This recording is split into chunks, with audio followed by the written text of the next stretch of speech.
প্রথমবার আপনার নির্বাচনী ক্ষেত্র খুচরা বিধানসভার এই হরাদিত্য থেকে আপনি প্রথমবারের মতো র্যালি করছেন, নির্বাচনী প্রচার করছেন, কি বলবেন দাদা?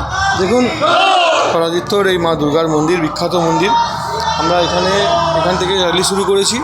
হরাদিত্য একটা খুব ভালো জায়গা, তো এখান থেকে আমরা আমাদের যে বিজয় সংকল্প মিছিল তার শুরু হবে, তার আগে মা দুর্গার কাছে আশীর্বাদ নেওয়ার জন্য এসেছিলাম। আজকের এই র্যালিটা মূলত কোথা থেকে, এই হরাদিত্য থেকে কোথা থেকে? হরাদিত্য থেকে শুরু হবে, রামমোহন মেমোরিয়ালের শেষে।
কৃষকদের ফসলের ন্যায্য দামের দাবিতে মুক্ত বাংলা করতে, দুর্নীতিমুক্ত প্রশাসন করতে আসন্ন বিধানসভা নির্বাচনে পুরসুরা বিধানসভা মাঠের প্রাঙ্গণ থেকে শুরু করব এবং হরদিত্যর মাঠে যে দুর্গা মন্দির আছে সেখানে দুর্গা মন্দিরে প্রণাম করে আজকের বাইক র্যালি আমরা শুরু করব।